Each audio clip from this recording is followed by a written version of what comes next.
So నేను చాలా important విషయాలు నేర్చుకుంటా ఉన్నాం. ముఖ్యంగా థ్యాంక్ యూ లార్డ్,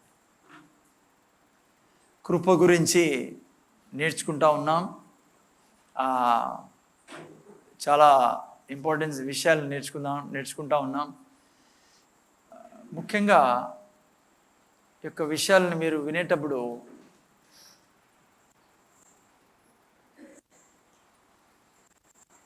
నేను ఆల్రెడీ మీకు 2-3 వారాలు చాలాసార్లు చెప్పాను మీకు ఈ విషయం.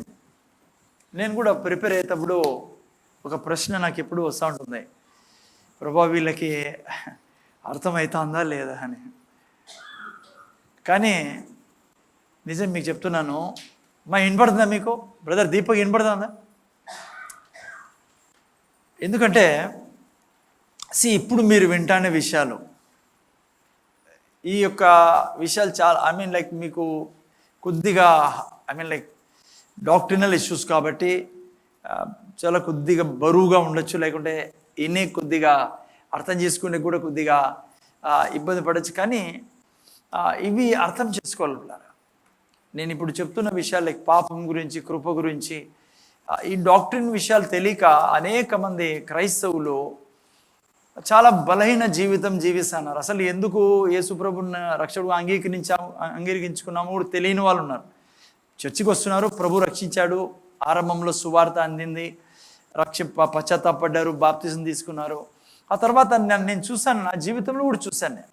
నేను అందుకే ఈ విషయాలు చెప్పాలని చాలా ఇష్టం. ఎందుకంటే కొన్ని ఏళ్ళు నేను కూడా అలా గడిపాను పిల్లరా.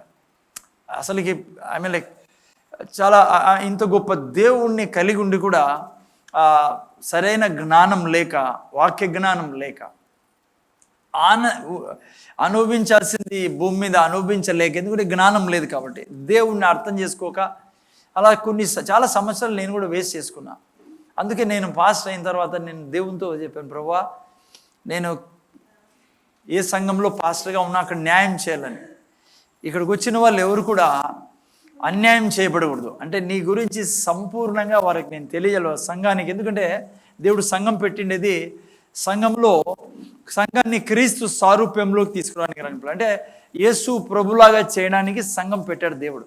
సో ఇక్కడికి వచ్చే వాళ్ళు అలా రూపాంతరం చెందాల, ముఖ్యంగా వారి యొక్క ఆత్మలో కానీ, మనస్సులో, శరీరంలో కూడా వారు నీ యొక్క ఆనందాన్ని, నీ జీవితాన్ని అనుభవించాలి.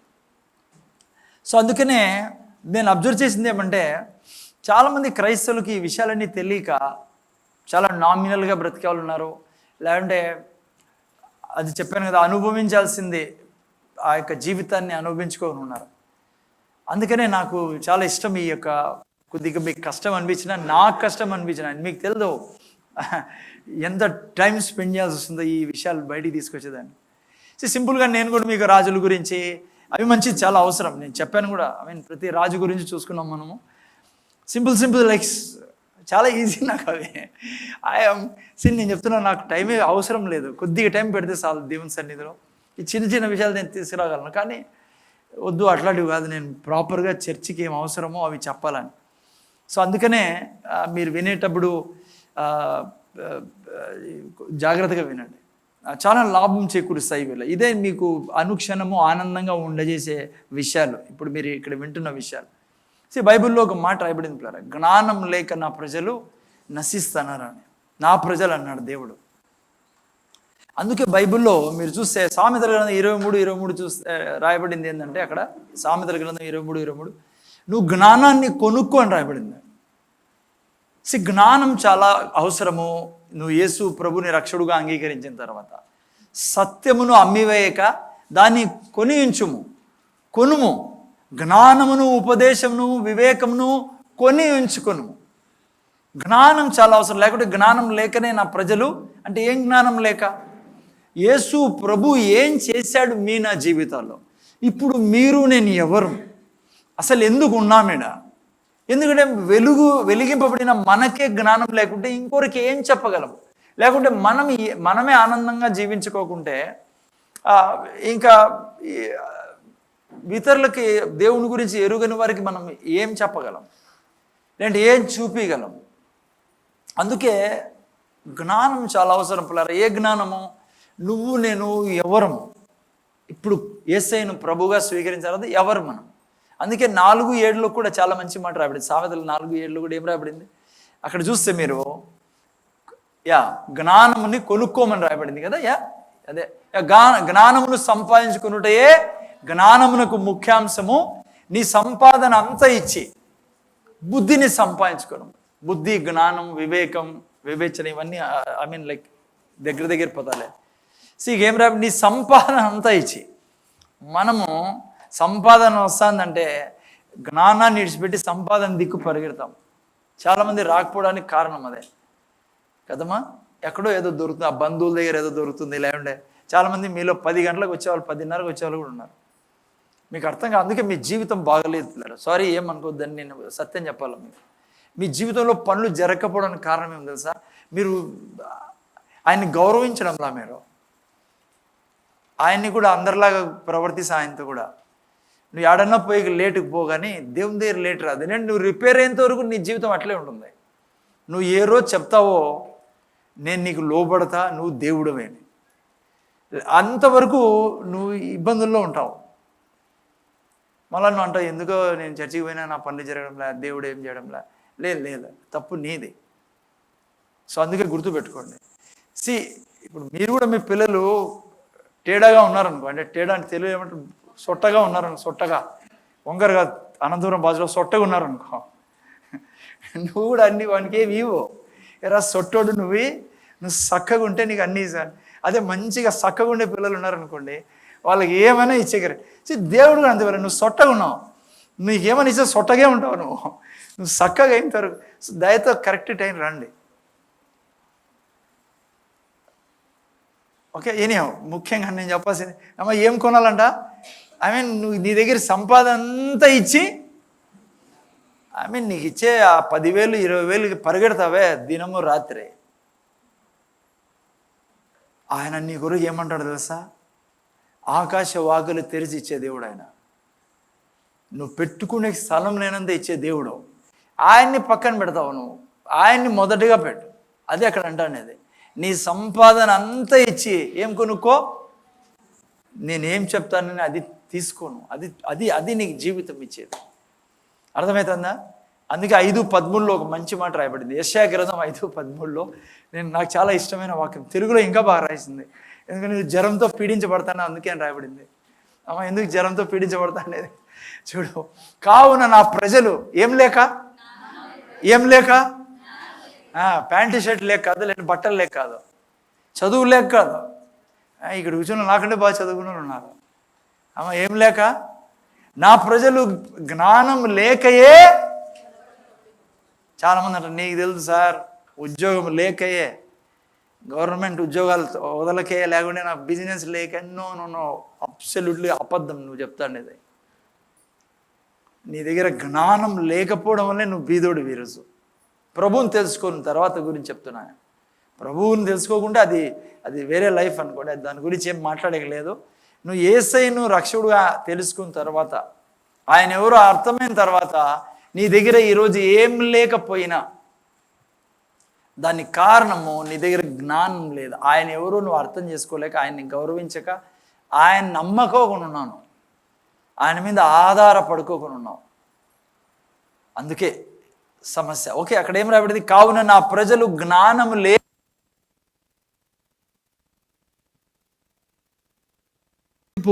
చెడపట్టడం అంటే అర్థం చేసుకోండి, దానికి అర్థమేమో కట్టివేయబడి ఉన్నారని అర్థం. వారిలో గనులైన వారు, మీరంతా ఎవరినైనా యేసు ప్రభువులు ఉన్నారు, మనమంతా గనులైన వాళ్ళం. నిరాహారులుగా ఉన్నారంట.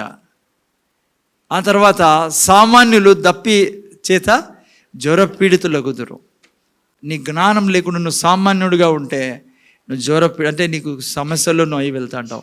సో ఓకే, అందుకని నేను ఈ యొక్క విషయాల్ని నేను చెప్తా అంటాను పిల్లరా. ఇక్కడ చాలాసార్లు నాకు దేవునితోనే అంట, ప్రభా కొద్దిగా చదువు లైక్ ఆ విధంగా వాళ్ళు కూడా వస్తారు కదా, కానీ ఇది అవసరం పిల్లరా. మీరు ఎట్లా వాళ్ళు వచ్చినా ఎవరు వచ్చినా ఈ యొక్క వాక్యం మీకు నాకు చాలా అవసరం. నేను చెప్తాననేది రాసిన లైక్ కృప గురించి పాపం గురించి నేర్చుకుంటున్నాం కాబట్టి. సో చాలా ఇంపార్టెంట్. ఐ మీన్ చాలా ముఖ్యమైన విషయాలు నేర్చుకుంటాను, అందుకే శ్రద్ధగా వినండి. జ్ఞానం దీంట్లో నుంచి మనం తీసుకుంటా ఉన్నాం. ఓకే, ఇప్పుడు నేర్చుకుంటా అనేది ఏంటి? మనం కృప గురించి నేర్చుకుంటా ఉన్నాం పిల్లరా. కృప 3 ప్రాంతాల్లో మన జీవితంలో పనిచేస్తుందని నేర్చుకున్నాం ఆల్రెడీ. కృప మనల్ని రక్షించింది, కృప మనల్ని కాపాడుతా కూడా ఉంది పిల్లరా. మీరు నేను యేసు ప్రభువుని రక్షకుడుగా అంగీకరించిన తర్వాత రక్షణను కోల్పోకుండా అంతం వరకు ఆయన కృపయ మనల్ని కాపాడుతుంది. ఆయన్ని కలుసుకునేదానికి, ఆయన రాకళ్ళు మనం కలుసుకునేదానికి, ఒకవేళ మనం ముందే వెళ్ళిపోయినా ఆయనతో కలుసుకునేదానికి తన కృపయ మనల్ని ఇప్పుడు కూడా కాపాడుతూ ఉంది. 3వ సెక్షన్ మనం నేర్చుకుంటా ఉండేది వాకింగ్ బై గ్రేస్. కృప ద్వారానే మీరు నేను జీవిస్తున్నాం. ఆయన కృపయ మనల్ని ఇప్పుడు జీవింపజేస్తుంది, రక్షించింది, మనం రక్షణ కోల్పోకుండా కాపాడుతూ ఉంది. ఇప్పుడు మనము కృప ద్వారా జీవిస్తూ ఉన్నాం. ఓకే, అది మన యొక్క సబ్జెక్ట్ ఇప్పుడు నేర్చుకున్న లివింగ్ బై గ్రేస్ అంటామా, living under grace, living by grace. Okay, manages. Okay, so ఇప్పుడు మనం నేర్చుకుంటా అనేది ముఖ్యంగా నిన్న వారం అంతకుముందు వారం నుంచి కృప ద్వారానే మనం పాపాన్ని జయించగలం పిల్లరా. పాపము మన మీద ప్రభుత్వం చేయకుండా మనమే పాపం మీద అధికారం కలిగి ఉండేది మనం నేర్చుకుంటా ఉన్నాం. కృప ఆ జీవితాన్ని మనకి ఇచ్చింది పిల్లరా. అర్థమైందా? సో లాస్ట్ వీక్ మనం చూసుకున్నాం. ఉదాహరణకి రోమిల్ రాసిన పత్రిక గురించి నేను చెప్పాను లాస్ట్ వీక్. రోమిల్ రాసిన పత్రిక చాలా అద్భుతమైన పత్రిక పిల్లలు. దీన్ని అర్థం చేసుకున్న క్రైస్తవుడు చాలా లైక్ హ్యాపీగా జీవిస్తాడు, లేకుంటే ఏమన్నా అలా జ్ఞానం కలిగి ప్రభు ఏం చేశాడో దాని యొక్క ఆ యొక్క బలంలో జీవిస్తాడు. అందుకే చాలా ముఖ్యమైన పుస్తకము. మీరు దీని గురించి స్టడీ చేయగలిగితే మంచిది. ఓకే, అది చదవండి, బాగా నిదానంగా చదవాలి. అంత కొద్దిగా కాంప్లికేటెడ్ బుక్ కూడా, అట్లా ఈజీగా అర్థం కాదు. పరిశుద్ధాత్మ సహాయంతోనే అర్థం చేసుకోగలము. అయితే లాస్ట్ వీక్ కూడా నేను చెప్పినట్లుగా మొదటి 5 అధ్యాయాలు చాలా ఇంపార్టెంట్ అధ్యాయాలు. రోమిల్ రాసిన పత్రికలో అన్నీ ఇంపార్టెంట్, కానీ ఫస్ట్ 5 ఎందుకంటే మొదటి 2.5 chapter, first chapter, second chapter సగం వరకు పాపం గురించి రాయబడింది. పాపము మనిషిని ఏ గతి పట్టించిందో ఈ 2.5 అధ్యాయాల్లో మీరు చదవచ్చు. అందుకే ఇంటికి మంది చదవండి. మీకు ఈరోజు ఈ భూమి మీద ఎందుకు ఈ పరిస్థితి ఉంది? చాలామంది అంటారు కలియుగం వచ్చింది, అది ఇది అని. 1000 సంవత్సరాల క్రితమే దేవుడు బైబిల్లో రాయించాడు ఎందుకు ఇలా ఉంది భూమి మీద పరిస్థితి అని. ఈ 2 అధ్యాయాలు మీరు చదివితే తెలుస్తుంది మీకు. అక్కడ రాయబడింది ఎందుకు పురుషుడు పెళ్లి చేసుకుంటూ రాయబడింది. ఆడ ఎప్పుడో రాయబడింది చూడండి. కారణము పాపం ద్వారా వచ్చే జీతము, పాపము ద్వారా మనిషికి వచ్చే లైక్ ప్రతి కష్టము, ప్రతి ఒక్క చెడ్డ అలవాటు ఎందుకు వచ్చిందని చెప్పి రాయబడింది ఆ యొక్క 2 అధ్యాయాలు మీరు చదివిన 2.5 అధ్యాయంలో. ఆ తర్వాత రిమైనింగ్ మీరు చదివితే 3 నుంచి 4, 5 అధ్యాయాలు చదివినప్పుడు అక్కడ కృప గురించి రాయబడింది పిల్లలు. కృప వచ్చి ఏం చేసింది? నేను చెప్పాను మీకు లాస్ట్ వీక్ కూడా, పాపము మనల్ని దేవుని నుంచి దూరం చేసింది పిల్లలు. కృప ఏం చేసింది? దేవునికి దగ్గరగా చేయడమే కాదు, మనల్ని దేవుళ్ళ మార్చింది పిల్లరా. మనకు దేవునికి దగ్గర చేయడమే కాదు, కానీ దేవుణ్ణే తీసుకొచ్చి మనలో నివసింపచేస్తుంది. ఏంటది? దేవుని కృప ద్వారా జరిగిండేది. దేవుని కృప ద్వారా ఈరోజు దేవునితో నిండి ఉన్నాం. ఇప్పుడే అమ్మాయి చెప్పినట్లుగా సుశీల, అబ్రహాము, మోషే వీళ్ళు ఆ యొక్క దీవెన లేకుండా ఉండేవారు. వాళ్ళ దగ్గర దేవుడు వచ్చేవాడు, మాట్లాడేవాడు. వాళ్ళని తను చెప్పినట్లుగా నిజంగా వాళ్ళు సేవకులుగా, సర్వెంట్స్గా ఉండేవాళ్ళు. అర్థమైందా? యేసు ప్రభు తర్వాత మీరు నేను ఎవరైతే యేసు ప్రభు తర్వాత నూతన సృష్టిగా చేయబడి ఉన్నామో మనల్ని బైబిల్ సర్వెంట్స్ అనదు, కుమారులు కుమార్తెలు అంటుంది. అంతేకాకుండా దేవుడే మనలో వచ్చి నివాసం చేయడం మొదలుపెట్టాడు పిల్లరా. దానికి కారణం దేవుని కృప. అంతేకాకుండా ఇప్పుడు కూడా ప్రతి క్షణం దేవుళ్ళ ఆనందంలో జీవించే జీవితం కృప ఇచ్చింది. దేవుళ్ళ సంతోషంగా, దేవుళ్ళ ఆనందంగా, దేవుళ్ళ ఇతరులను ప్రేమించే జీవితం, దేవుని పోల్చుకొని జీవించే జీవితము దేవుని కృప తెచ్చిచ్చింది పిల్లరా. అందుకే 5:20 లాస్ట్ లైక్ 5:12 మీరు చదివినప్పుడు ఒక వ్యక్తి ద్వారా ఒక వ్యక్తి పాపము ద్వారా లోకంలోకి పాపం వచ్చాను, పాపం ద్వారా మరణము లోకంలోకి వచ్చాను రాయబడింది. అక్కడ కింద మళ్ళీ చూస్తే 18, 19, 20 వాక్యాలు 5లో ఒకని యొక్క పుణ్య కార్యం ద్వారా, ఎవరి ద్వారా? యేసు ప్రభు ద్వారా ఏమొచ్చింది? జీవమును, అది సమృద్ధిగా వచ్చిందని రాయబడింది. అని 20లో అంటాడు ఒక మంచి మాట రాయబడింది. చెప్పండి, ఏం రాయబడింది 20లో? మరియు అపరాధము విస్తరించున్నట్లు ధర్మశాస్త్రం ప్రవేశించిన అయినను పాపము మరణమును ఆధారం చేసుకుని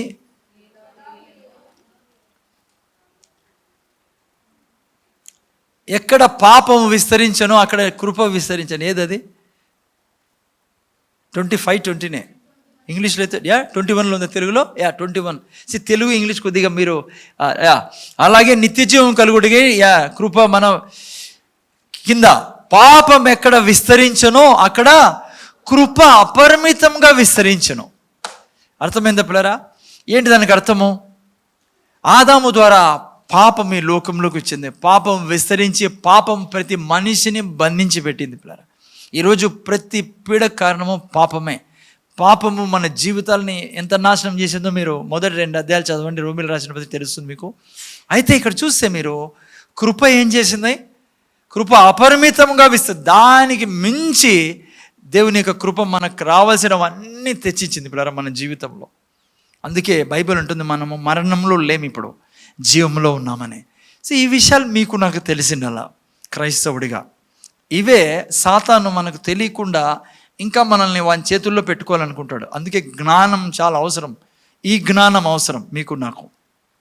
ఓకే, సో చాలామంది ఈ యొక్క వాక్యాన్ని తప్పుగా అర్థం చేసుకునే వాళ్ళు ఉన్నారు. నిన్న వారం కూడా చెప్పాను నేను, పాపం ఎక్కడ విస్తరించాను అక్కడ కృప అపరిమితంగా విస్తరించాను అన్నప్పుడు కొంతమంది ఇంకేం ఎంతన్నా పాపం చేసుకో, ఏమన్నా పాపం చేయి, ఎంతన్నా వ్యభిచారంలో తాగుళ్ళు లాంటి ఇంకా చేస్తుంటారు ప్రజలు కదా. వాళ్ళు ఏమనుకుంటారంటే, ఎందుకంటే దేవుడు తన కృపని ఇంకా విస్తరింపజే కృప నువ్వు తప్పు నువ్వు అర్థం చేసుకోవడంలా సరిగా. బైబిల్లో ఇదే అధ్యాయంలో మీరు తర్వాత పోతే 5 దాటిన తర్వాత 6:16 ఏమన్నాడు పౌలు? ఏమంటాడు తెలుసా? మీరు ఏ దానికి లోబడతారో దానికి దాసులై ఉంటారు మీరు కదా. అది చావు నిమిత్తము పాపమునకు కానీ నీతి నిమిత్తము విధేయతకు కానీ. అంటే నువ్వు పాపం చేస్తున్నావు అనుకో, నువ్వు సాతానికి దాసుడై ఉంటావు. సాతాన్ చేతిలో ఎవరు పడతారో వాళ్ళని ఏం చేస్తాడో మీకు బాగా తెలిసిపోయారు. వాడు దొంగతనమును నాశనం చేసేవాడు. సో అందుకే నేను పాపం చేయమని బైబిల్ చెప్పదు, నేను చెప్పాలా, పౌలు చెప్పాలా, ఎవరు చెప్పరు. కానీ ఇక్కడ ఏమంటుందంటే బైబిలు, ఒక వ్యక్తి ద్వారా పాపం వచ్చా, ఆదాము ద్వారా. ఆ పాపము ద్వారా పాడు చేయబడింది ప్రతి మనిషి జీవితం. అయితే అదే వ్యక్తి ఎప్పుడైతే యేసయ్యను ప్రభువుగా స్వీకరిస్తాడో ఆ వ్యక్తి జీవితము అపరిమితముగా అని రాయబడింది. లైక్ ఆయన కృప ఏం చేసిందంటే మన జీవితంలో నుంచి ప్రతి చీకటి తొలగించింది పిల్లరా, ప్రతి మరణం తొలగించింది. ఓకే, సో అది దానికి అపరిమితంగా తన కృప మన మీదకి వచ్చి మన జీవితంలో చేసిండేది. అందుకే కింద మళ్ళా 5వ అధ్యాయం నుంచి నేను ఈరోజు 6, 7 అధ్యాయాల్లో మిమ్మల్ని తీసుకెళ్ళాలా. అందుకే 6వ అధ్యాయం మొదటి వాక్యంలో ఏం రాబడింది చూడండి. నిన్న వారం కూడా చూసుకున్నాం 6:1 రోమిలు రాసిన పత్రిక 6:1. అలాగైనా ఏమందుము, ఇప్పుడే నేను చెప్పాను, కృప పాపము అత్యధికంగా ఏడుందో దేవుని కృప ఇంకా అత్యధికంగా ఉంటుంది అన్నప్పుడు చాలామంది ఇదే నేను ఇప్పుడు చెప్పినట్లుగా ఇంకేమైనా పాపం చేయొచ్చు అనుకుంటారు. కానీ బైబిల్ ఏమంటుంది తెలుసా? అలాగైనా ఏమందుము, కృప విస్తరింపవలని పాపమందు నిలిచి ఉందుమా కదా. చాలామంది అనుకున్నట్టు లేదు పిల్లరా. అందుకే నెక్స్ట్ వాక్యంలో ఏమని రాబడించాడు, అది చాలా ఇంపార్టెంట్ వాక్యం. అట్లా అనరాదు, అది కాదు దానికి అర్థం. పాపం ఎక్కువ ఉంది కాబట్టి దేవుడు ఇంకా నేను ఎంత పాపం చేసినా ప్రేమలోనూ, అది కాదు దానికి అర్థము. పాపం విస్తరించడం వల్ల ఒక మనిషి ద్వారా రెండవ ఆదాముకు యేసు ప్రభు ద్వారా ఏమి వచ్చింది? కృప ఏం చేసింది? మనిషి జీవితంలో సమస్త పాపం నుంచి వచ్చిన జీతం కూడా తొలగించేసింది. అది దానికి అర్థము. అందుకని ఆ తర్వాత ఏమంటాడు చూడండి, పాపం విషయమై, రెండో వాక్యం నైనా, పాపం విషయమై చనిపోయిన మనము ఇక మీదట ఎలాగూ దానిలో జీవించుదుము. పాపం విషయమే మీరు నేనేమైనామంట, మరణించి ఉన్నాం. మరణించిన వ్యక్తి లేచి తిరుగుతాడా, తింటాడా, తాగుతాడా? ఒక మనిషి మమ్మల్ని భౌతికంగా మరణించాడు అనుకోండి, ఏమని చేసి ఉందా ఆ వ్యక్తి? తింటాడా, తాగుతాడా, లేచి తిరుగుతాడా? ఏం చేయలేడు కదా. కారణమేమి? ఆ మనిషి చనిపోయినాడు. మీ గురించి నా గురించి బైబిల్ ఏముంటుందంటే, మీరు నేను కూడా ఏమై ఉన్నామంట, పాపం విషయమై చనిపోయి ఉన్నాం. ఏంటి దానికి అర్థం? ఏమర్థం దానికి? వింటున్నారు గత 2 వారాల నుంచి. దానికి అర్థం ఏంటంటే, మనము పాపం విషయమే చనిపోయినాము అంటే, ఏ రోజు యేసు ప్రభుని రక్షకుడుగా మీరు నేను అంగీకరించామో, అది తెలుసుకోవాలి. క్రైస్తవుడుగా మీలో నాలో నుంచి పాపపు స్వభావం తీసివేయబడింది. పిల్లరా, సిన్ నేచరే తీసివేయబడింది. సిన్ ఏదైతే అంతకుముందు మనల్ని పాపం చేయడానికి ప్రేరేపించేదో, పాపానికి లేక ఇంజన్ లాగా ఉండేది, అది ప్రేరేపించేది, అది పుష్ చేసేది మనల్ని. అందుకే పౌలు ఒక చోట అంటాడు, ఏమి చేయాలనుకుంటానో అది చేయలేను, ఏమి ఏం చేయకూడదో అది. ఆ నేచర్, ఆ పాపపు స్వభావము నీలో నాలో నుంచి తొలగించబడింది. ఆ ఆత్మనే తొలగించాడు దేవుడు. అది దానికి అర్థము. ఎందుకంట, ఇక మీదట దానిలో మనము జీవించకూడదని. అందుకే తెలుసా మీకు, ఏమి ఇవ్వబడింది? దేవుని నేచర్ ఇవ్వబడింది. దేవుడి యొక్క స్వభావం మనలో వచ్చింది. అది నా యొక్క పాయింట్. బైబిల్ అడిగేది మీకు నాకు నేర్చుకోమని. జ్ఞానం అంటే ఇది లేకనే మళ్ళా పట్టబడుతున్నారు వాని చేతుల్లో అంటుంది బైబిల్. ఏం జ్ఞానము? నువ్వు ఆ రోజు నుంచి దైవత్వంలోనికి ప్రవేశించి ఉన్నావు. నైనా ముందర చూడండి, పై చూడండి, జాగ్రత్తగా వినండి. అందుకే లాస్ట్ వీక్ నేను చూపించాను మీకు బైబిల్లో నుంచి, యేసు ప్రభువు సృష్టికర్తకు దేవుడు ఈ భూమి మీద నిలబడి తన ఎదుట ఉండే మనుషులతో ఏమన్నాడో తెలుసా? 5:48 అంటాడు, దేవుడు మీ తండ్రి. దేవుడు కూడా అన్నాడా? ఎవరు మన తండ్రి? దేవుడు మన తండ్రి. పిల్లరా, యేసుప్రభు ఏమన్నాడు? మీ తండ్రి పరిపూర్ణుడై ఉన్న రీతిగా మీరును పరిపూర్ణులై ఉండుడి. ఇంకా కొన్ని వర్షన్స్లో అయితే, as your father is holy, you be holy. కోతికి కోతి మాదిరి ఉండరా అంటే సమస్య ఏం లేదు, అంతే కదా అమ్మా. ఇప్పుడు దేవుడు నీతో నాతో అంటాడు, నీ తండ్రి అగు దేవుళ్ళ నువ్వు ప్రవర్తించు. చూడండి, మీ పరలోకపు తండ్రి పరిపూర్ణుడు కనుక మీరును పరిపూర్ణులుగా ఉండెదరు. ఆ తర్వాత చూసి 1 పేతురులో 1:14-16లో, 1 పేతురు 1:14-16. నా పాయింట్ ఏమంటే, దేవుడు ఎలా డిమాండ్ చేయగలడు మనల్ని ఆయనలా జీవించమని, ఆయనలా పరిశుద్ధంగా ఉండమని, ఆయనలా పర్ఫెక్ట్గా ఉండమని, ఆయనలా హోలీగా జీవించమని. ఆ తర్వాత చూస్తే, నేను పరిశుద్ధునే ఉన్నాను కనుక మీరును. ఎలా సాధ్యం? ఇది రాయబడి ఉన్నది. ఏమని? దేవుడు నీతో నాతో కంపేర్ చేసుకుంటున్నాడు. దేవుడు మనతో అంటున్నాడు, నువ్వు నాతో కంపేర్ చేసుకో. అదే క్రైస్తవుడికి అర్థం కావాల్సింది. చెప్పినాయన అది.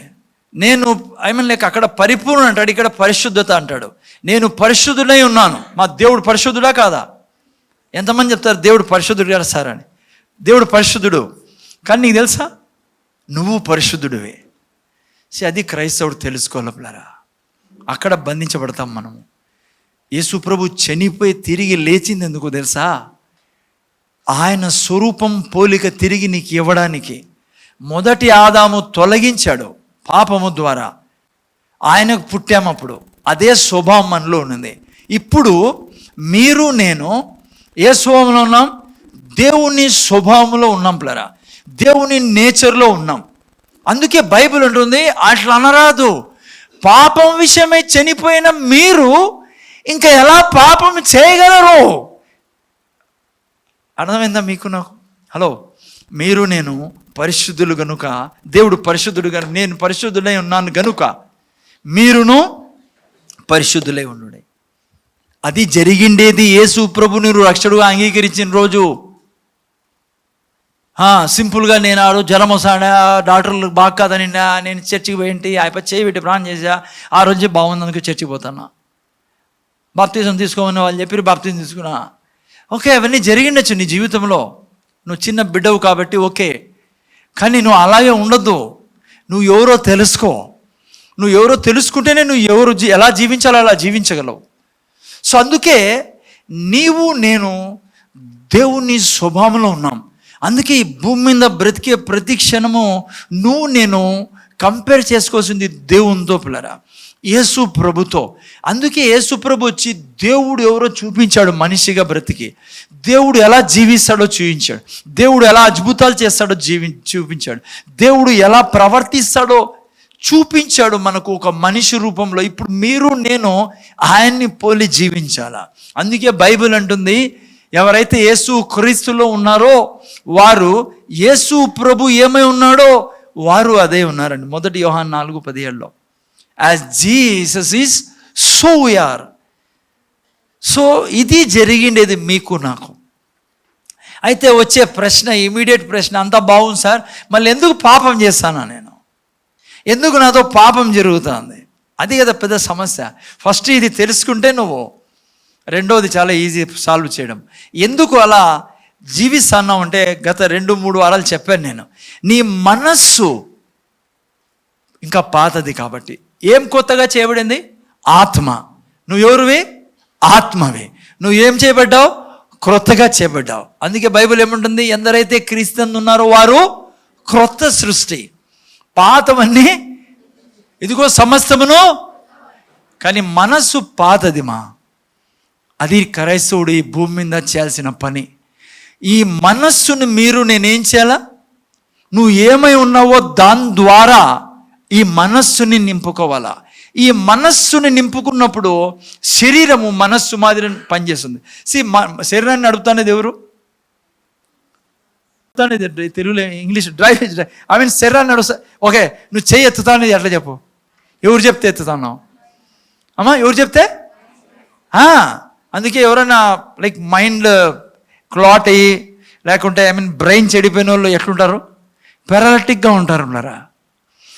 ఇప్పుడు నీ మైండ్కి నువ్వు చెప్పినావు అనుకో, నువ్వు దేవుడితో సమానంగా జీవించాలా. దేవుడు కుళ్ళు క్రోధము లేనివాడు, దేవుడు అందరినీ ప్రేమించేవాడు, దేవుడు సామర్థ్యం గలవాడు. నువ్వు సామర్థ్యం గలవానివి, నువ్వు సామర్థ్యం గలదానివని నువ్వు ఎప్పుడైతే ఎట్లా మనసును కొత్తగా చేసుకుంటాం చెప్పాలా? ఇంకా మీరు చెప్పాలి ఎట్లా? ఎస్, నువ్వు నోరు తెరిచి నువ్వు ఎవరో చెప్తే నీ మనసు ఎట్లాదంటే నీ నోటి మీద ఆధారపడి ఉంది. ఇది నువ్వు నోటితో చెప్పావనుకో, యేసు ప్రభు ఏమై ఉన్నాడో నేను అదే ఉన్నా, దేవుళ్ళ ప్రేమిస్తా, దేవుళ్ళ క్షమిస్తా, దేవుళ్ళ ఈ భూమి మీద జీవిస్తా, దేవుడు ఎంత అభిషేకింపబడినవాడో నేను అంత అభిషేకింపబడినవాడిని. మీలో చాలామంది అదెట్లా సార్ అని, అదెట్లా అన్నప్పుడు ఆయన ఎట్లా చెప్తున్నాడు? నేను పరిశుద్ధులే ఉన్నట్టుగా మీరు పరిశుద్ధులే ఉన్నాడని. ఆయనలా ఉన్నాం కాబట్టే కదా ఆయన చెప్తాన్నాడు. నువ్వు ఇప్పుడు నీ మనసుకు చెప్పాలా నాకేం జరిగిందో యేసు ప్రభుని రక్షకుడుగా అంగీకరించినప్పుడు. అందుకే యేసు ప్రభు ఏమన్నాడు? నన్ను తండ్రి పంపించిన రీతిగా మిమ్మల్ని నేను పంపిస్తా ఉన్నా ఈ లోకంలోకి. తండ్రి ఎలా పంపించాడు యేసు ప్రభుని?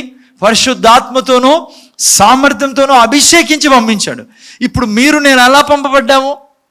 ఆయనలాగానే. సో ఈరోజు నీ మీద నా మీద ఉంది పరిశుద్ధాత్మ అభిషేకం ఉంది.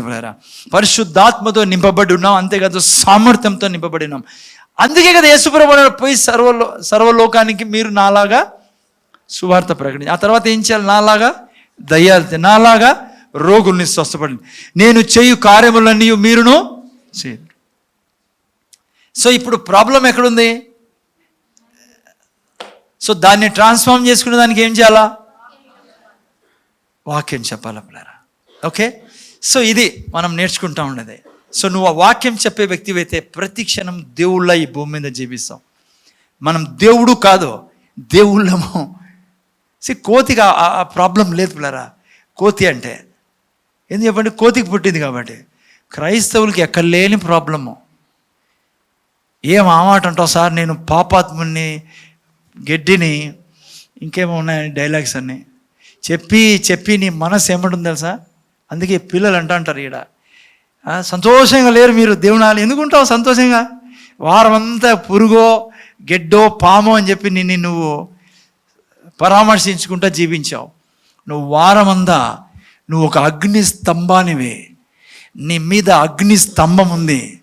నువ్వు రాత్రి మేఘస్తంభం కింద దినంలో ఆ పగలు మేఘస్తంభం కింద, రాత్రి అగ్నిస్తంభం కింద జీవించే వ్యక్తివి. అదే కదా నూతన సృష్టిలో ఆశీర్వాదము. దేవుడే నీలో జీవిస్తాడు. బైబిల్ ఏమంటుంది? మన దేహం ఏమై ఉంది? దేవుని ఆలయం ఉంది. నాలో నివసించేవాడు ఈ లోకంలో ఉన్న ప్రతి దానికంటే, అక్కడ చదవండి మీరు, ప్రతి దానికంటే గొప్పోడు. నువ్వు ఎలా నడుస్తున్నావు భూమి మీద దినమంతా? నేను అన్నిటికంటే కిందోన్ని, అన్నిటికంటే పరిగరాను. ఎప్పుడైతే నీ మైండ్ అలా ఉంటుందో, నువ్వు మళ్ళీ ఇడికి వచ్చి ఎట్లా ఉంటావు? ఈడే నువ్వు ఎప్పుడైతే వారం అంతా ప్రతి క్షణము సత్యం మీద ఆధారపడతావో, నువ్వు జ్ఞానం మీద ఆధారపడతావో, దేవుడు ఏం చెప్తాడో అది చెప్తావో, వారం దినమంతా, అనుక్షణం, వారమంతా, నెలలు, ఆ వ్యక్తి దేవుని యొక్క చేతిలో వాడబడతాడు. ఎందుకంటే ఆయన నమ్ముతున్నాడు కాబట్టి. నమ్మువారికి సమస్తమును సాధ్యం. ఈ సృష్టిలో ఇద్దరికి ఏది అసాధ్యమైంది లేదు పిల్లరా. ఇద్దరికి, ఒకరు ఫస్ట్ ఎవరు? దేవునికి అసాధ్యమైంది. రెండో దేవుడు చెప్పండి, నమ్మిన వారికి కూడా ఈ సృష్టిలో అసాధ్యమైంది ఏదీ లేదు. అక్కడే వచ్చి ఇరుక్కుడు. అందుకే సాతాను ఏమెత్తుకొని పైకి వస్తాడు? వాక్యం ఎత్తుకొని పైకి వస్తాడు. ఓకే, దీన్ని వివరించి చెప్పేదానికి పౌలు ఇదే అధ్యాయంలో ఒక పెద్ద ఎక్స్ప్లెనేషన్, ఇక ఇల్లిస్ట్రేషన్, తెలుగులో వివరణ ఇవ్వడం జరిగింది. 7వ అధ్యాయంలోకి వెళ్దాం ఇప్పుడు. నిన్న వారం 6వ అధ్యాయం నుంచి చూసుకున్నాం. 7వ అధ్యాయంలో ఒక సూపర్ వివరణ ఇవ్వడం జరిగింది. కొద్దిగా మీకు అర్థం చేసుకోవాలి, అవసరం, ఇవి అవసరం. ఇవే నిన్ను అనుక్షణము ఆనందింపజేసేది. ప్రతి క్షణం పిల్లరా, నువ్వు ఎవరో తెలుసుకున్నప్పుడు నువ్వు ఎలా జీవించాలో నువ్వు జీవించగలవు. దేవుడు కోరుకున్నట్టు జీవించగలవు. ఇక్కడ చూస్తే 7వ అధ్యాయంలో, సహోదరులారా, మొదటి వాక్యము, మనుష్యుడు బ్రతికినంత కాలమే ధర్మశాస్త్రం అతని మీద ప్రభుత్వం చేయుచున్నదని మీకు తెలియదా? ధర్మశాస్త్రం ఎరిగిన మీతో మాట్లాడుచున్నాను. ఓకే, 2వ వాక్యం చాలా విచిత్రంగా ఉంటుంది ఈ పోర్షన్. మీరు చదివినప్పుడు ఏం రాబడి చూడండి. భర్త గల స్త్రీ భర్త బ్రతికినంత వరకే ధర్మశాస్త్రం వలన అతనికి బద్దురాలు, కానీ భర్త చనిపోయినాడలా భర్త విషయమైన ధర్మశాస్త్రం నుండి ఆమె విడుదల పొందును. ఓకే, ఇంకో వాక్యం వచ్చారు. కాబట్టి భర్త బ్రతికుండగా ఆమె వేరొక పురుషుని చేరినడలా వ్యభిచారి అనబడును, కానీ భర్త చనిపోయినడలా ఆమె ధర్మశాస్త్రం నుండి విడుదల పొందిన కనుక వేరొక పురుషుని వివాహం చేసుకునినను వ్యభిచారినని కాక. పౌలు ఇవన్నీ తీసుకుని వస్తూ పరిశుద్ధాత్మ ఈ విషయాన్ని తీసుకొచ్చాడు. ఏం తీసుకొచ్చాడు? జాగ్రత్తగా వినండి. భార్యాభర్తల సంబంధము చాలా అమూల్యమైన, పరిశుద్ధమైన, పవిత్రమైన సంబంధం, విడిపోని సంబంధం కదా. సో భార్యాభర్తలు మధ్య భార్య ఒకవేళ వేరే వ్యక్తి దగ్గరికి వెళ్ళింది అనుకో, ఆమె ఏంగా పిలువబడుతుంది? వ్యభిచారిణి. ఎందుకంటే ఈ యొక్క పరిశుద్ధమైన సంబంధంలో ఉండి తెగని సంబంధం ఇది. ఎప్పటికీ దేవుని వాక్య ప్రకారము చచ్చిపోయేంతవరకు తెగేది కాదు. అట్లా టైంలో ఈ స్త్రీ, అక్కడ రాయబడిని చెప్తున్నాను మీకు నేను, ఏం చేసిందంట? వేరే పురుషుని దగ్గర పోయిందనుకో, ఏమని పిలువబడుతుంది? వ్యభిచారి అని పిలువబడుతుంది. ఒకవేళ పురుషుడు చనిపోయినాడు అనుకో, చనిపోయిన తర్వాత ఈ స్త్రీ వేరే వ్యక్తిని వివాహం చేసుకుంది అనుకో, అప్పుడేం పిలువబడుతుంది? మీరు భయపడతానని చెప్పేదానికి. అది వ్యభిచారంగా ఎంచబడదు పిల్లరా కదా. బైబిల్ ప్రకారం మీకు తెలిసిన విషయం తెలుసు కదా మీకు. భర్త చనిపోయిన తర్వాత బైబిల్ పర్మిషన్ ఇస్తుంది, ఆ వ్యక్తి వేరే వ్యక్తిని చేసుకోవచ్చు. అది కూడా ప్రభువులో ఉండాలా, అది మర్చిపోకండి. ఓకేనా? ఇది ఇక్కడ జరుగుతుందమ్మా. భర్త పెట్టుకొని వేరే వ్యక్తి దగ్గర పోతే ఆమెను ఏంగా పిలుస్తారు? వ్యభిచారిణిగా పిలుస్తాడు దేవుడు. మనము అదే పిలుస్తాం, సమాజం అదే పిలిచేది. ఒకవేళ భర్త చనిపోయిన తర్వాత వేరే వ్యక్తిని పెళ్లి చేసుకుంది అనుకో, వ్యభిచారిగా పిలువబడద్దు. ఓకే, ఇది పోషన్ పౌలు గారు చెప్తాను. ఇది 4వ వాక్యంలో మీరు చూస్తే పిల్లరా, యాక్చువల్గా వివాహ విషయం కాదు ఇక్కడ తెస్తానేది టాపిక్. వివాహం ద్వారా సంజాయిస్తాడు. ఏం జరిగిందో యేసు ప్రభుని రక్షకుడుగా అంగీకరించిన వాళ్ళకి. కాబట్టి 4వ వాక్యం పెట్టినైనా,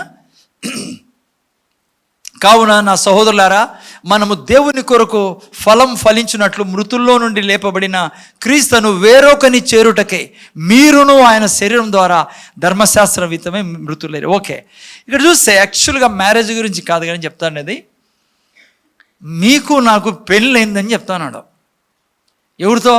మన సరే మొగుడు కాదు, భర్త. ఎవరు? పచ్చిగా ఉంటుంది మొగుడు అంటే, పాపం అనే మొగుడు ఉండే మాకే. ఓకేనా? ఐ మీన్ ఈవెన్ వివాహంలో చెడ్డోడిగిన భర్తగా ఉంటే ఎట్లుంది ఆయన? ఏమంటారు భర్త తెలుగులో? ఏడ్పించేవాడు, కొట్టేవాడు, సైకో, లేకపోతే ఇంకేమున్నాయి పదాలు, శాడిస్ట్ అండ్ గీడిస్ట్ అన్నీ. ఎప్పుడు ఏడ్పించేవాడు, పొడిసేవాడు, తిట్టేవాడు. ఎట్లుంటుంది పిల్లరా? అట్లుంటే ఎట్లుంటుంది పరిస్థితి? ఏం చేస్తారు అట్లా వాళ్ళు? ఈ కాలంలో అయితే మీరు ఏమంటారు తెలుసా? సింపుల్ సార్, మేము డైవర్స్ తీసుకుంటాం. అట్లా ఆడే. కానీ పౌలు రాస్తాండేది బ్రదర్ అబ్రాహం బ్రదర్ అప్పటి పరిస్థితిని బట్టి రాస్తాండేది. ఎప్పుడు పరిస్థితి బట్టి? అప్పుడు. ఎప్పుడు? దేవుడు సృష్టించినాడు పురుషుని స్త్రీని. ఏదో తోటలో దేవుడు ఇద్దరిని పెట్టి ఏమన్నాడు కదా? దేవుడు అవ్వ చెప్పలే, అవ్వ ఏమన్నా ప్రాబ్లం వస్తే చెప్పు, వీడిని పక్కన పెట్టి వేరే వాడిని తీసుకొస్తాను నేను. అప్పుడు వేరే వాడు లేడు, ఇన్ని ఉండేది ఇద్దరే కదా. ఓకే, విషయం ఏమంటే పిల్లరా, ఇప్పుడు అట్లంతా ఆలోచించేది. కానీ దేవుని కాంటెక్స్ట్ ప్రకారం యాక్చువల్ డైవర్స్ దేవుని చిత్తం కాదు. దేవుడు మనిషిని, స్త్రీ పురుషుని సృష్టించినప్పుడు వాళ్ళు ఒక శరీరంగా ఉండాలా, విడిపోని సంబంధం అది చావు వరకు కలిసి ఉండాలా. ఓకేనా? అయితే ఇక్కడ ఏం సంజాయిస్తాడు పౌలు అంటే, ఈ విషయం ద్వారా ఆ స్త్రీ ఏం చేస్తుంది? ఉండాల్సిందే ఆ వ్యక్తితో. పక్కకు పోతే వ్యభిచారం. అయితే పక్కకు పోవాలంటే ఏం కావాలా చెప్పాలా? మీరు భయపడకండి. ఆ పురుషుడు చనిపోవాలా? ఓకే, అట్లంతా నేను జస్ట్ మీకు అర్థం కావాలని చెప్తాను. కోరుకోద్దండి అమ్మా, చేతులు ఎత్తి మొక్కుతాను మీకు, అట్లా కోరుకోద్దండి. పాస్టర్ చెప్పినాడు ఇంకొన్ని. మనము క్రైస్తవులు తన భర్తని ఈజీగా మార్చుకోవచ్చు పిల్లరా. ఏం చేస్తే చెప్పండి? ఫెయిర్ అండ్ లవ్లీ రాస్తే కాదు, అర్థమైందా? పర్ఫ్యూమ్ పూసుకుంటే కాదు, పట్టు చీర కడితే కాదు, మంచిది అవన్నీ చేయండి. నీ గుణం ద్వారా. ఏం గుణం ఉంది నీలో? దేవుని గుణం ఉంది. నీలో ఉన్న గుణం ద్వారా నీ భర్తను మార్చుకుని, బైబిల్ చదవాలి, నా టాపిక్ అది కాదు ఇప్పుడు. మీరు 1 పేతురు 3 చదవండి, అక్కడ రాయబడింది. నీ గుణం ద్వారా నీ భర్త ఎట్లా వాడైనా మార్చుకోవచ్చు. దేవుడు అంటాడు, నీ గుణాన్ని నాకు చూపి నీ భర్తని నేను మారుస్తాను. అంతే, అది ఓకే, వేరే టాపిక్ అది, దాంట్లో పోకండి. అయితే ఇక్కడ ఏం చెప్తున్నాడు పౌలు? దీని ద్వారా మనకి ఏం సంజాయించాలంటే వినండి. మీరు నేను కూడా నిజం చెప్పాలంటే పుట్టుకతోనే పెళ్లి చేసుకుని పుట్టాం మనము. మనం పుట్టడం తాళి వేసుకుని వచ్చినాం బయటికి. ఏం వేసుకుని? తాళి. ఎవడన్నా పెళ్ళి కట్టినాక పెళ్ళిలో తాళి కడతారు. మన బ్రతుకు ఎట్లా తెలుసా? మనిషి బ్రతుకో భర్తే తాళితో బయటకు వచ్చాడు. మొగుడు ఎవరు? సరే, అందుకే దావీదు ఏమంటారు? నా తల్లి నన్ను 51:5 అంటారు, నా తల్లి నన్ను పాపంలోనే గర్భం ధరింది. నేను భర్తే పెళ్ళి అయింది నాకు. ఎవరితో? పాపంతో. పాపంకునే గుణం ఏంటి? లాస్ట్ వీక్ మనం చూసుకున్నాం. పాపం ఏం గుణం ఏంటి? ఏది నువ్వు చేయాలో అది చేయనీదు నిన్ను. ఏది నువ్వు చేయకూడదంటావో అదే చేస్తుంది. అందుకే పౌలు అన్నాడు, ఎవర్రా ఈ దౌర్భాగ్య స్థితి నుంచి నన్ను కాపాడేది? నా ఎంత దౌర్భాగ్యం లేదంటాడు కదా. మన అందరి బ్రతికి అట్లా ఉంది కదా. ఏం చేయాలో చేయలేకపోయేవాళ్ళం, ఏం చేయకూడదో అది చేసేవాళ్ళం. ఎంత దౌర్భాగ్య స్థితి కదమ్మా. చాలాసార్లు భార్యాభర్తల మధ్య ఉంటుంది కొన్ని ఫ్యామిలీస్లో. అప్పుడప్పుడు మీరు వినింటారు, నేనైతే విన్నా, నేను చూశాను కూడా.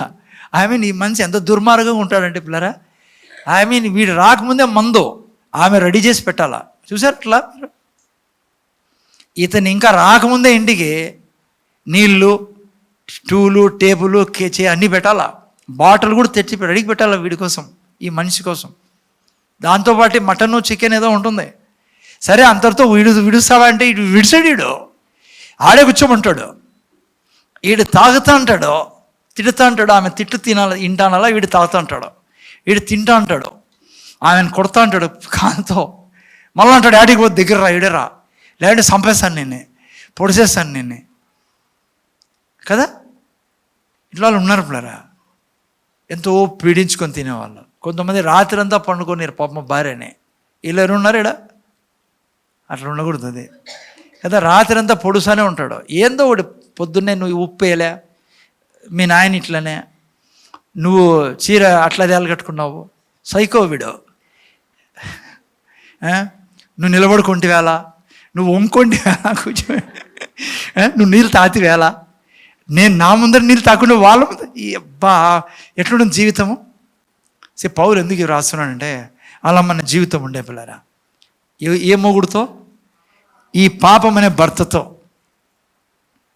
అందుకే పౌలు అంటాడు, ఈ దౌర్భాగ్య స్థితి నుంచి నన్ను కదా. ఆమె ఏమనుకుంటుంది, ఈయన్ని చూసి ఈడు పొడుస్తూ ఉంటే, తాగుతూ ఉంటే, డబ్బులు ఇంటికి ఈడు. కొంతమంది తెలుసా, తాగుతారు కానీ ఇంట్లోకి పిల్లలకి బట్టలు కుడతారు, అన్నం కూడా పెట్టరు. అట్లా ఉన్నారు ఈ ప్రపంచంలో పిల్లరా. ఆమె ఏమనుకుంటుంది, ఎవడు ఈ దౌర్భాగ్య స్థితి నుంచి నన్ను కాపాడుతాడు. అట్లా వదిలేసిపోయిందా చెప్పాలా? వ్యభిచారి. కాబట్టి ఇప్పుడు వెయిట్ ఏం చేయాలా? ఈడు చచ్చిపోయేదాన్ని రాసింది చెప్తాను, మళ్ళీ అట్లా కోరుకోద్దండి మీరు. కానీ ఇటు చచ్చిపోడే, ఈడు మటన్ తిని ఇంకా లావు అవుతున్నాడు, చేతులు ఇంకా లావు ఉన్నాయి, కాళ్ళు లావు ఉన్నాయి ఈయనకి. ఆమె మాత్రం సన్నగా అయిపోతుంది. యాక్చువల్ మ్యారేజ్ గురించి కాదు కానీ మన గురించి చెప్తాన్నాడు పౌలు. అందుకే పౌలు ఎప్పుడైతే అన్నాడో, ఎవరు ఈ యొక్క దౌర్భాగ్య స్థితి నుంచి విడిపిస్తారా అన్నప్పుడు దేవుడు అన్నాడు, నేను చేస్తా ఆ పని చేసేకి నేనేం చేస్తానంటే నా కుమారుని నీ కొరకు ఈ లోకానికి పంపిస్తా. అది సాల్వేషన్ అంటే, అది రక్షణ అంటే. ఏం చేశాడు దేవుడు? యేసు ప్రభుని లోకానికి పంపించి ఆ యొక్క శత్రువుని, ఆ యొక్క భర్తని, మనల్ని పీడించండి, మనల్ని నేను ఇంకా కొద్దిగా చెప్పా, భార్యాభర్తల మధ్య పీడ. మీకు తెలియకుండానే వీని వల్లనే రోగం పట్టుకోలేదు మనకి. వీడి వల్లనే ఈరోజు మనం ఇతరులను ఇబ్బంది పడతాం. ఎవరి వలన? ఈ పాపం వల్లనే కదా. పాపం వల్లనే కదా మనకు స్వార్థం ఉండేది. పాపం వల్లనే కదా ఇతరుని. ఈరోజు కూడా భార్యని ఏడిపిస్తాండేది నువ్వు. ఈరోజు కూడా నువ్వు భార్యని ఇష్టానుసారం మాట్లాడుతున్నావు. ఇక నీ పక్కనుండే మనిషిని నువ్వు ప్రేమించవు. కారణం పాపం. అటువంటి భయంకరమైన శక్తి నుంచి దేవుడు మనల్ని కాపాడాడు. అర్థమైందా? యేసు ప్రభు సిలువలో ఏం చేశాడంటే ఈ యొక్క దుర్మార్గుడి నుంచి, ఇక పాపం అనే పురుషుడు మనలో ఉండే ఆ యొక్క పాపపు నేచర్ని తీసేశాడు. ఈరోజు లేదు మనలో. అదే పౌలు చెప్తాడు, ఇదే బైబిల్ చెప్పేది. ఇదేదో మతం తీసుకోవడం కాదు. ఇది నువ్వు యేసు ప్రభుని రక్షకుడుగా అంగీకరించినప్పుడు నీలో ఉన్న ఆ యొక్క సంబంధాన్ని తెగ్గొట్టేశాడు. ఇప్పుడు వాడు చచ్చిపోయినాడు, ఇంకోటితో నువ్వు వివాహమో భయపడతారండి, నైనా చేసుకోవచ్చు. ఎవరా భర్త? యేసయ్య పిల్లరా. ఎవరా భర్త? యాక్చువల్ చెప్పాలంటే ఆ యొక్క నూతన స్వభావం, పాపం లేని నేచర్ మనకి ఇచ్చాడు. అది మన భర్త. అర్థమవుతుందా మీకు? ఆ నేచర్ మనలో ఉండేది ఇప్పుడు. అందుకే అంత ముందు ఏడ్చిన పౌలు తర్వాత ఏమన్నాడు తెలుసా? తెలుగులో నాకు తెలియదు, గలతీ 2:20 పెట్టినాను.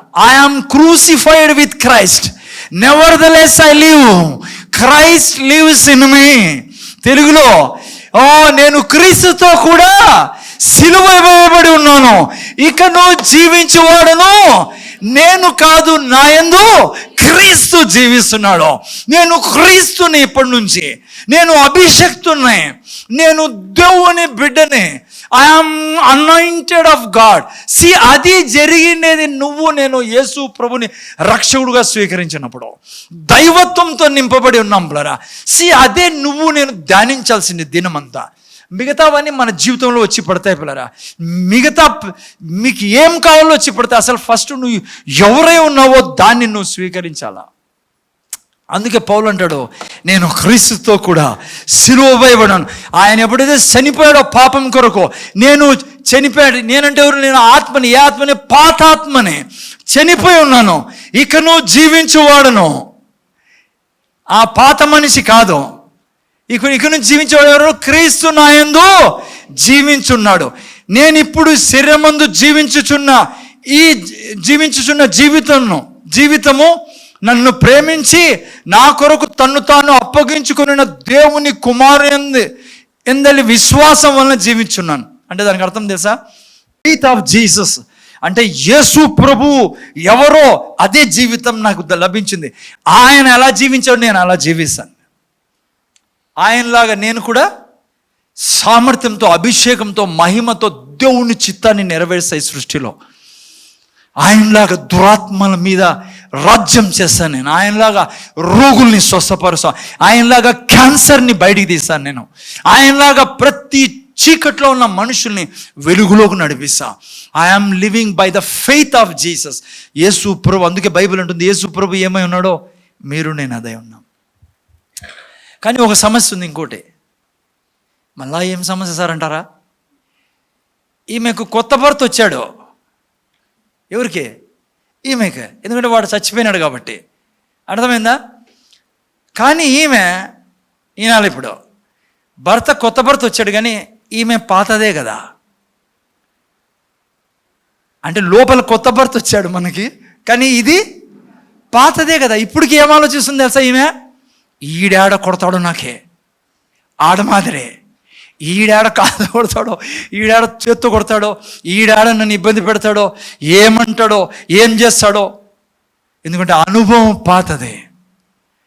ఇంటికి వచ్చేటానికి కొత్త భర్త తన మాదిరే నన్ను అనుమానపడతాడేమో, తన మాదిరే తంతాడేమో, తన మాదిరే బాటిల్ తిమ్మంటాడేమో, గ్లాసులో ఏమంటాడేమో, సిగరెట్తో కాలుస్తాడేమో, ఏం చేస్తాడో.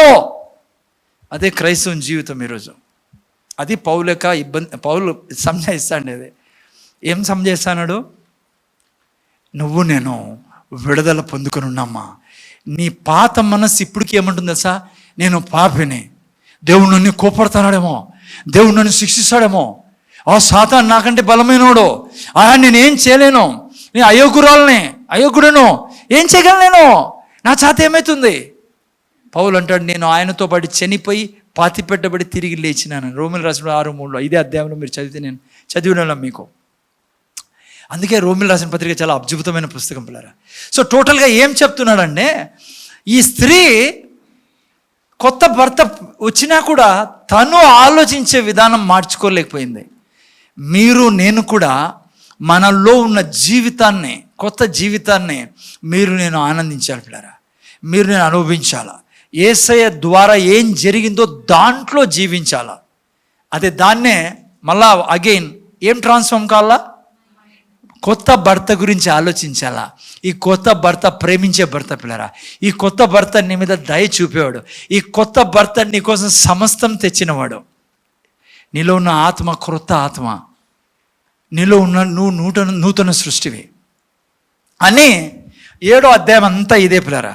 ఆ రోమిల రాసిన పత్రిక అర్థమవుతుందా? 7వ అధ్యాయంలో మీరు ఇంటికి పోయి చదువుకోండి అని 8వ అధ్యాయంలో ప్రవేశపెడతాడు. 8వ అధ్యాయంలో ప్రవేశించినాడు. ఇంకా ఫెంటాస్టిక్గా అక్కడ ఒక ఇల్లస్ట్రేషన్ ఇవ్వడం జరిగింది, వివరణ. చూడండి, 7వ అధ్యాయం అంతా ఇదే. ఫస్ట్ సెకండ్ అన్ని మీరు వాక్యాలు చదువుకున్నారు కదా, వివాహం గురించి. ఆ తర్వాత సైలెంట్లో పెట్టినాను మొబైల్. ముందు చూడండి ఆయన అని 8లోకి వచ్చి అంటాడు. ఏమన్నాడు? ఫస్ట్ దామో 8లో వచ్చిన మొదటి వాక్యం, కాబట్టి. అందరూ చెప్పండి, కాబట్టి. కొద్ది గట్టి చెప్పండి, కాబట్టి. అమ్మా మేల్కొని వాళ్ళు. అందుకని నేను అందుకే స్టార్టింగ్ చెప్తున్నా, మేల్కోవాలా. మీరు ఈ రోమిల రాసిన పత్రిక అట్లా రాదు. నేను చెప్పగలను పిల్లరా, ఎజికేల్ ప్రవక్త ఆ రాజు ఈ రాజు ఇట్లా చేసి, ఈ రాజు ఇట్లా చేసి. మీరు దానికంటే ఇంపార్టెంట్ ఇది తెలుసుకుంటే నువ్వు బైబిల్ ఏదో అర్థమవుతుంది, నువ్వు ఎవరో అర్థమవుతుంది, సాతాను ఎవరో అర్థమవుతుంది, వాడు ఎందుకు కాళ్ళ కింద ఉన్నాడో అర్థమవుతుంది, ఎందుకు మనం దేవుని కుమారులు కుమార్తెలుగా పిలువబడుతున్నాం. ఎందుకంటే అబ్రహాం కంటే ఎందుకు అధికారం మనకి ఎక్కువ ఉంది. బైబిల్లో ఏం రావడం తెలుసు కదా. రేపారం నేను చెప్తున్నాను. రేపారం నేను 2 అంచుల ఖడ్గం గురించి, యేసు ప్రభు నోట్లో ఉన్న ఆయుధం గురించి చెప్తాను. ఎందుకు బైబిల్ అంటుంది, నా బాప్తిస్మిచ్చి యోహాను కంటే ముందు పుట్టిన వారి కంటే మీరు నేను శ్రేష్ఠులమని. ఎందుకంటే ఇది జరిగింది నా జీవితంలో. ఓకే, అధ్యాయంలోకి వస్తాం. 8లో ఫస్ట్ ఏం రాబడింది, కాబట్టి ఇప్పుడు క్రీస్తు యేసునందు వారికి ఏ శిక్షా విధి లేదు. మీకు నాకు దెర్ ఇస్ నో కండెమ్నేషన్. నిన్ను ఎప్పుడు దేవుడు కండెమ్ చేయడు. నువ్వు కండెమ్ చేసే వస్తువు కాదు. నువ్వు ఆల్రెడీ దైవత్వంతో దేవునికి పుట్టిన బిడ్డవే. నువ్వు పాపం చేస్తే ఇక్కడ ఇబ్బందులు పడతావు, కానీ తండ్రితో నిన్ను తండ్రి దగ్గర చేరకుండా ఎవరు ఆపలేరు నిన్ను. అందుకే ఎవరు ఏం చెప్పినా నమ్మకండి. బైబిల్ ఏం చెప్తుందో అది నమ్మండి. నువ్వు ఎందుకు పాపం చేస్తానో ఆల్రెడీ చెప్పాను. నీ మైండ్ వలన నువ్వు పాపం చేస్తాను, అందుకే ఇక్కడ వచ్చి నేర్చుకుంటున్నాను. అది కూడా చేయకుండా ఉండడానికి ఏం చేయాలా, ఇప్పుడు అదే చెప్తాను. ఇది చెప్పి కాబట్టి ఇప్పుడు క్రిస్టియన్స్ ఉన్నవారు ఏ శిక్షా విధి లేదని చెప్పి బ్రహ్మాండమైన ఇల్లుస్ట్రేషన్ ఇస్తాడు పిల్లలు. దీని తర్వాత సూపర్ చూడండి ఏం రాస్తాడో. క్రీస్తేసునందు జీవమిచ్చు ఆత్మ యొక్క నియమము పాప మరణముల నియమం నుండి నన్ను విడిపించను. ఎట్లనగా ధర్మశాస్త్రం దేనిని చేజాలకపోయినో దానిని దేవుడు చేసెను. ఆ తర్వాత ఏం వాక్యం పెట్టు ఒకసారి. ఓకే, రెండో వాక్యంలో రండి, ఇది మళ్ళా వస్తాం. ఇప్పుడు అంటాడు మీకు నాకు ఏ శిక్షా విధి లేదని. రెండో వాక్యంలో అంటాడు 2 నియమాలు ఈ లోకంలో పనిచేస్తాను. ఆ నియమం అంటే, ఒకటి జీవమిచ్చు ఆత్మ యొక్క నియమము, రెండవది పాప మరణముల నియమము అని. ఈ 2 నియమాల నుండి మనల్ని దేవుడు ఏ నియమం నుంచి విడిపించాడంట? పాప మరణముల నియమం నుండి నన్ను విడిపించను. జాగ్రత్తగా వినండి. ఇప్పుడు ఈ సృష్టిలో ఈ 2 లాస్ నియమాలు పని చేస్తున్నాయి పిల్లరా. ఒకటి సింపుల్గా నేను చెప్తాను, అంత పెద్ద చదువుకోకుండా, జీవపు నియమము, రెండవది మరణపు నియమం పనిచేస్తుంది ఈనాల. అయితే శుభవార్త ఏంటి? మరణపు నియమం మనలో లేదండ. మనలో ఏమో ఆరంభమైంది? జీవం ఇచ్చే నియమం, జీవం మనలో ఆరంభమైంది. ఓకే, ముందు చూడండి. మరణం అంటే ఏంటి? చచ్చిపోవడం కాదు, అది కూడా ఉంది, భౌతికంగా చనిపోవడం. కానీ మరణము అంటే బైబిల్లో ప్రతి చెడు పిల్లరా. మరణం నియమం అంటే ప్రతి చెడు, లైక్ ఒక మనిషి ఎప్పుడు కోప్పడ్డము, ద్వేషము, లేకుంటే రోగము, బీదరికము, శాపము, పీడ, ఇదంతా మరణం కిందికి వస్తుంది. ఆ నియమం పనిచేస్తుంది ఈ లోకం. మరణం అంటే దానికి అర్థం అది. ఓకే, ఇంకో ఎగ్జాంపుల్ ఇస్తాను ఎందుకంటే మీకు ఎక్స్ప్లెయిన్ చేయడానికి. మరణపు నియమం ఎట్లాదంటే, లైక్ గురుత్వాకర్షణ నియమం పిల్లరా. మీకు చాలాసార్లు ఈ చర్చలో నేను ఈ యొక్క ఎగ్జాంపుల్ ఇచ్చా. గురుత్వాకర్షణ నియమం పనిచేస్తుంది ఈ లోకంలో. గురుత్వాకర్షణ నియమం లేకుంటే ఈ చర్చ్ మీద ఎక్కి దుంకి చూడండి, లేదంటే సౌమ్య వాళ్ళ ఇంటి మీదకి పోండి, దుంకండి పైనుంచి. ఏమవుతుంది నైనా? మన తిమోతినాడు, బాబు బంగారునైనా ఏమవుతుంది బిల్డింగ్ నుంచి దుంకితే? నిజం పడతారా? ఒకసారి ట్రై చేసావా? మాధురి అంటుంది, నా పడితే దొరికినానా మీకని. ఆడ వెనకల నుంచి చూస్తాను నేను దిక్కుపోతావేమో అని దుంకేకి. అమ్మా, గురుత్వాకర్షణ నియమం ఉదాహరణ. పాపపు నియమం అంటే ఏంటంటే గురుత్వాకర్షణ నియమం లాగా పిల్లరా కదా. పైకి పోయే ప్రతి దాన్ని లాగేస్తుంది కిందకి. బిల్డింగ్ పోయి ఎగిరినావు అనుకో పైకి, పక్షిలా నేను ఎగురుతాను, పక్షిరాజు అంటుంది బైబిల్ అని. పొరపాటు కూడా ఆ పని చేయొద్దు. పక్షిరాజు అంటే దానికి వేరే కథ ఉందా? అలా గబక్కని పక్షిరాజు వలె నేను ఎగురుతానని ఎగిరినారనుకో, బిల్డింగ్ మీదకి పోయి డాక్టర్ దగ్గర తీసుకోవాల్సి వస్తుంది, ఇరిగిపోయి అన్నీ. సో ఆ పని ఎందుకు కింద పడతావు? ఎందుకు అట్లా కింద పడతాం మనం? లాగుతుంది పిల్లరా. ఇప్పుడు వినండి, జీవపు నియమం అంటే ఏంటి? ఓకే, జీవం అంటే ఏంటి? ప్రతి మంచి పిల్లరా, ప్రతి మేలు. నా జీవితంలో, అందుకే యేసుప్రభు నేను జీవం ఇచ్చుటకు వచ్చి ఉన్నాను, ప్రతి మేలు ఇచ్చేదానికి వచ్చి ఉన్నాడు. అది సంతోషం, ఆనందం, సమాధానం. అందుకే చూస్తే మీరు యోహాను సువార్త 5:24 ఏం రాబడింది? నా యందు విశ్వాసం ఉంచేవాడు మరణం నుంచి దాటి జీవంలోనికి. అదే అక్కడ పౌలు అంటున్నాడు, నాలో ఏం నియమం లేదు? మరణపు నియమం లేదు. ఏం నియమం ఉంది? జీవపు నియమం ఉంది. అది యేసుప్రభు ఏమన్నాడు? క్రీస్తునందు జీవమిచ్చు ఆత్మ యొక్క నియమము. సరే, ఓకే, అక్కడ రాబడింది 5:24 యోహాను సువార్తలో ఏం రాబడింది? మనం ఎక్కడ దాటి ఉన్నాం? జీవంలోకి. ఓకే, ఏనండి పిల్లరా, మీరు నేను జీవపు నియమం అంటే ప్రతి మేలుకు అర్హులుగా చేయబడి ఉన్నాం. ఏనండి ముఖ్యంగా ఇప్పుడు చూడండి, నేను జస్ట్ కొంచెంసేపులో ముగిస్తాను. ముందు చూడండి, నేను అన్న గురుత్వాకర్షణ నియమము పాపపు నియమం లాంటిది. గురుత్వాకర్షణ నియమం ఏం చేస్తుంది? ప్రతిదాన్ని కిందికి లాగుతుంది. కానీ ఏరోప్లేన్ని కిందికి లాగదు. ఏరోప్లేన్ అనేది తెలుగులో ఏమంటాము? విమానం. విమానం అందుకే వీళ్ళని అడుగుతాను ఏమంటారు. నేను చిన్నప్పుడు మన అనంతపురం భాషలో ఏమంటారమ్మా? విమానం. ఓకేనా? సరే, విమానము ఎగురుతున్నప్పుడు గుర్తువాకర్షణ శక్తి ఎందుకు లాగదు? మీకు తెలుసా పిల్లరా, ఒక్కొక్క విమానం ఎవడో ఎక్కారు విమానంలో, ఒక విమానం 400 మందిని 300 మందిని తీసుకెళ్తుంది. నేను ఇంకా మీరు లైక్ ఆర్మీ ఫ్లైట్స్ మీరు చూస్తే ఏనుగులు కూడా తీసుకెళ్తుంది, అది గన్నులు తీసుకెళ్తుంది, బోఫర్స్ గన్స్ తీసుకెళ్తుంది. నేను స్టార్టింగ్లో నేను చూసినప్పుడు చాలా ఆశ్చర్యపోయాను. ఎట్లా బాయిదని, ఎన్నో గన్నులు, ఒకటి కూడా కాదు. లైక్ రెజిమెంట్ తీసుకెళ్తాయి, 18 గన్నులు ఉంటాయి, అన్నీ తీసుకెళ్తాయి. అంత బరువు మోస్తా చూడండి. నేనంట దాన్ని ఎగిరినప్పుడు గురుత్వాకర్షణ శక్తి లాగదా? లాగుతుంది. ఏం చేస్తుంది గురుత్వాకర్షణ శక్తి? విమానాన్ని కూడా లాగుతుంది. అందుకే అప్పుడప్పుడు కింద పడిపోతాడు విమానంలో. మొన్న పడిపోయా కదా అహ్మదాబాద్లో. కానీ ఎందుకు పడవు విమానాలు? ఎందుకు పడవంటే ఈ యొక్క నియమాన్ని ఛేదించే నియమం దాంట్లో పుట్టిస్తుంది అది. అందుకే మీరు ఫ్లైట్లో పోయారని అడిగా. ఫ్లైట్లో మీరు పోయినప్పుడు ఫ్లైట్ ఏదో ఎగిరిపోదు స్ట్రైట్గా. ఆ రన్వే మీద పోయి చాలాసేపు ఏం చేస్తుంది? హీట్ అవుతుంది పిల్లరా, వేడవుతుంది. అది చాలా భయంకరమైన సౌండ్ వస్తుంది. అప్పుడు ఏం చేస్తుందో తెలుసా? అది దీన్ని చంపేదానికి అది ప్రిపేర్ అవుతుంది. అంటే దాన్ని లా ఆఫ్ లిఫ్ట్ అంటాం మనం సైంటిఫిక్ లాంగ్వేజ్లో. లా ఆఫ్ గ్రావిటీని లాగుతుంది. లా ఆఫ్ గ్రావిటీ ఈ నియమం లాగుతుంది. లాగినా కూడా కింద పడకుండా ముందుకు వెళ్ళేదానికి ఈ యొక్క ఏరోప్లేన్ ఏం చేస్తుందంటే లా ఆఫ్ లిఫ్ట్ని, అంటే వేడయ్యే, ఒక రకంగా చెప్పాలంటే అది వేడైపోతుంది. అందుకే కింద పడదాం.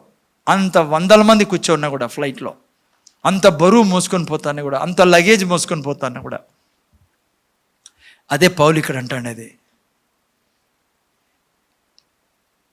అలా పడకపోవడానికి కారణము దాని యొక్క ఇంజిన్ స్టార్ట్ చేసినప్పుడు ఆ ఇంజిన్ ఆ యొక్క పడకుండా ఉండే ఆ యొక్క శక్తిని పుట్టిస్తుంది. మనకెందుకు ఈరోజు చెప్తున్నా అంటే పౌలు, మీరు తర్వాత 5-6 వాక్యాలు పెట్టేసి 5-6 వాక్యాలు చూడండి ఏం రాబడి ఉందో. ఓకే ఉండు శివాజీ, కొన్ని మాయింట్ చెప్పి మళ్ళీ వస్తాను. 4వ వాక్యం నుంచి చూస్తాం. ముందు చూడండి. ఓకే చూడండి.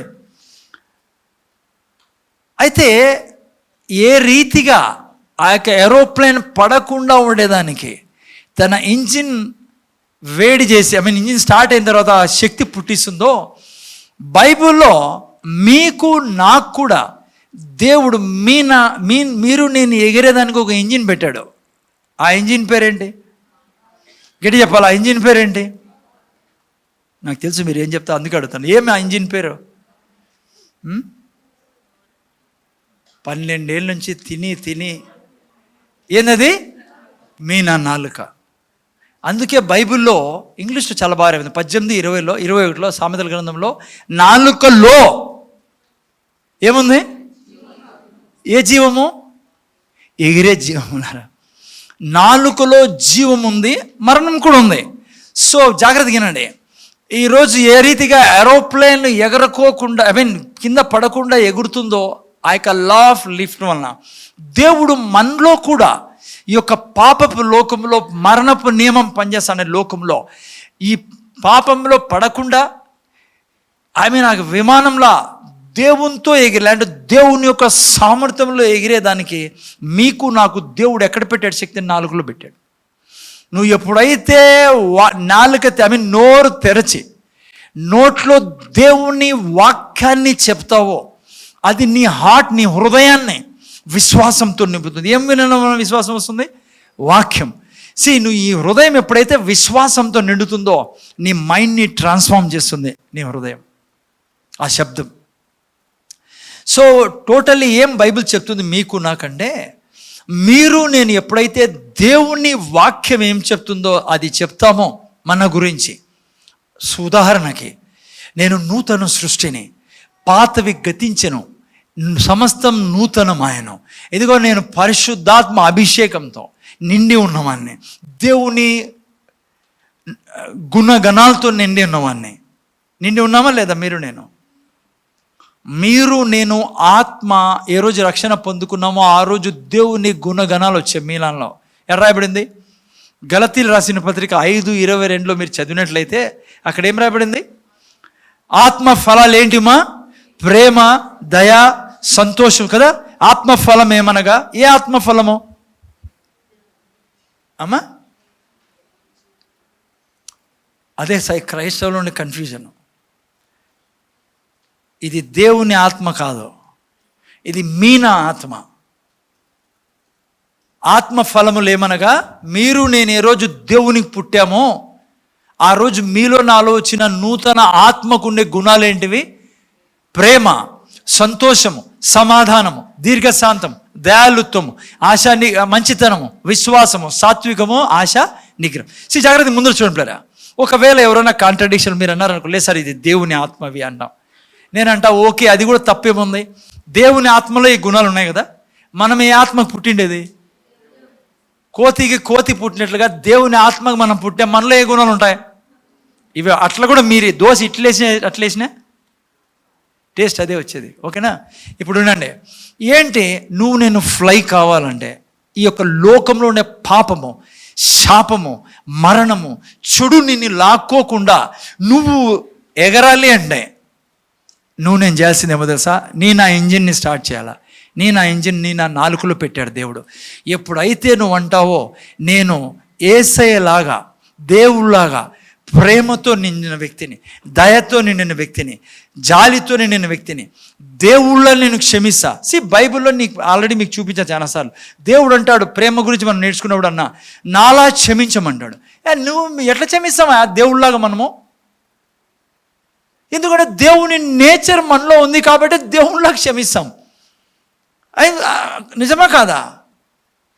బైబిల్ ఉంటుంది క్రీస్తుని పోలిచి, అట్లా చూసా క్రీస్తుని పోలి, ఎందుకంటే ఆ నేచర్ మనలో ఉంది కాబట్టి.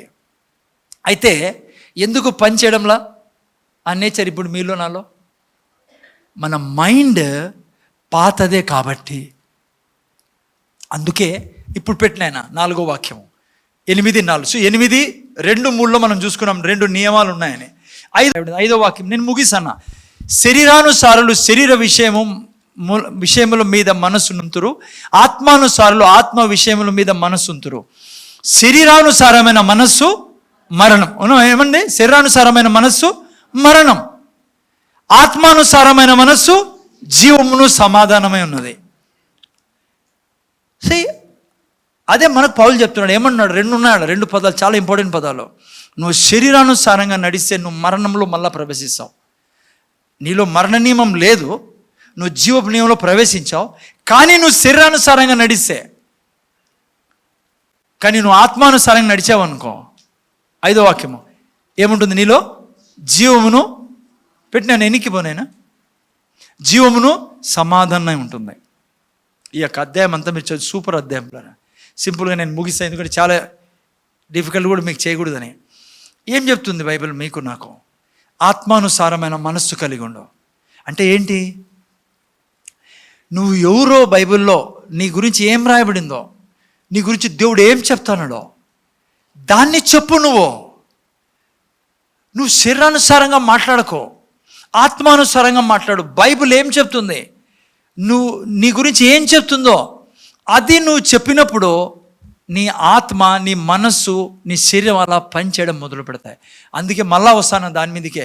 దాని మీదకి నువ్వు ఏం చెప్తావు? ప్రతి క్షణము నేను దేవుని స్వరూపంలో పోలికలకు సృష్టించబడి ఉన్నా, దైవత్వంతో నిండి ఉన్నా, నేను దయ, ప్రేమ, కనికరము, జాలి కలవాన్ని.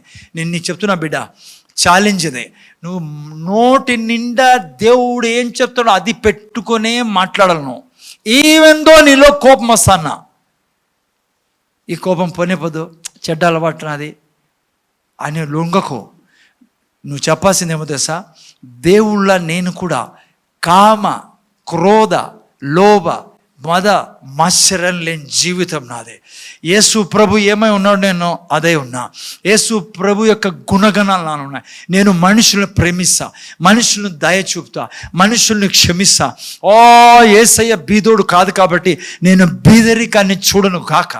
నిన్న వారం చెప్పాను, నిన్న వారమైనా శుక్రవారం రోజు ఏం రాబడింది బైబిల్లో మన గురించి? నీతిమంతులు దినమెల్లా, ఆదివారం ఓ రోజు కాదు, దినమెల్లా దయాళులై అప్పిచ్చెదరు. 112వ కీర్తనలో సూపర్ కీర్తన పిల్లరా, మీరు చదవండి, మన గురించి రాబడింది. ఎవరు నీ గురించి? నీతిమంతుల గురించి. ఎవరు నీతిమంతులు? పక్కింట్లో వాళ్ళు కాదు, నువ్వు యేసయ్యను ప్రభువుగా రక్షకుడు స్వీకరించిన మనమందరూ ఎవరు? నీతిమంతులము. అదే. సో టోటల్గా ఏల్ చర్చలో ఒకటే మీకు చెప్పేదే. చెప్పండి ఏదో అది. నీ నాలుకల్లో ఏముండాలా? వాక్యం ఉండాలా. అందుకే బైబిల్ ఉంటుంది, దేవుడు అన్నాడు, జీవం మరణం నీ ఎదుట ఉంది, శాపం ఆశీర్వాదం నీ ఎదుట ఉంది. కానీ దేవుడు ఆన్సర్ ఏం చెప్పాడు తెలుసా? ఏమెన్నుకోవాలా? జీవాన్ని ఎన్నుకోవాలా. బిడ్డ, నువ్వు నూతన సృష్టివి, నువ్వు దైవత్వంతో నిండిన బిడ్డవి, ఆశీర్వాదాలకు వారసురాలివి. దేవుడు అంటాడు, నువ్వు నా వారసురాలివి, నువ్వు క్రీస్తుతో జత వారసుడివి. నువ్వు ఎందుకు అలా ప్రవర్తిస్తున్నావు అంటే, ఆ అమ్మకి వేరే పెళ్ళి అయింది, కొత్త భర్త వచ్చినాడు, కానీ ఆమె ఆలోచించే విధానం ఏం తెలుసా? పాతోడు మాదిరే ఈడు కూడా ఏమన్నా లేదు మా, నువ్వు నేను నూతన సృష్టి మీ దేవునితో మన వివాహమైంది, ప్రభువు యేసుక్రీస్తుతో. ఆయన ఆస్తి అంతా మనకి ఇవ్వబడింది. ఎక్కడ సమస్య అంటే, మీరు నేను నోరు తెరచి దేవుని వాక్యాన్ని చెప్పినప్పుడు, వాక్యం మీలో నాలో జీవం తెచ్చిస్తుంది. వాక్యం మిమ్మల్ని మారుస్తుంది. నువ్వు కోపమే రాకుండా జీవిస్తావు. నీలో కోపం ఉండే ఆత్మ లేదు ఇప్పుడు, నీలో పరిశుద్ధమైన దేవుని ఆత్మ పెట్టబడిండేది. దేవుడు కూడా నీలో నివసిస్తున్నారు. ఈ మైండ్ పాతది, దాన్ని బట్టి జీవించకు. నువ్వు ఏమై ఉన్నావో అది చెప్తే ఇది ట్రాన్స్ఫార్మ్ అయింది. నిన్న వారం చెప్పా, గొంగలి పురుగు సీతాకు ఒక చిలక మాదిరి మారాలంటే కుక్కున్లోకి వెళ్తుంది. అదే గొంగలి పురుగు. నువ్వు నేను వాక్యంలోకి వెళ్తే, వాక్యం ద్వారా మనం రూపాంతరం చెందుతాం. రేపు సండే మిస్ చేయకండి. రేపు సండే నేను అసలైంది ఎందుకు ఈ సిస్టమ్ పెట్టాడు దేవుడు, ఎందుకు వాక్యం ద్వారా, వాక్యం పలకడం ద్వారా. అందుకే దాన్ని దేవుడు ఏమన్నాడు? మన నోటిని ఖడ్గము అన్నాడు. మన నోట్లో ఏముంది? 2 అంచుల ఖడ్గం ఉంది మన దగ్గర. ఆ ఖడ్గం ఏంటి? దేవుని వాక్యం. రేపు వారం నేను ప్రాక్టికల్గా ఎలా చెప్పాలా, ఏం చెప్పాలా, ఎందుకు చెప్పాలా, అసలు ఏంటి ఇదంతా అని నేర్చుకుందాం. కళ్ళు మూసుకుందాం. తండ్రి, నీ కృతజ్ఞతలు చెల్లించుకుంటున్నాం. మా ప్రభువు యేసుక్రీస్తు ద్వారా నేను ఆ రోమిలు రాసిన పత్రిక నుంచి అతి ముఖ్యమైన విషయాలు మేము సంఘానికి మీరు నేర్పిస్తున్నారు. కృప ద్వారా ఏం జరిగింది? ఇది కృప తండ్రి. కృప ద్వారానే ఇవన్నీ మా జీవితంలో సంభవించాయి. మేము మా ఆ యొక్క జీవితంలో ప్రవేశించాం. విన్న బిడ్డలు మర్చిపోకుండా జ్ఞానంతో నింపబడేదానికి, వాటిని జీవించడానికి సహాయం చేయమని ప్రభువు మా రక్షకుడు యేసుక్రీస్తు వేడుకొచ్చున్నాం తండ్రి.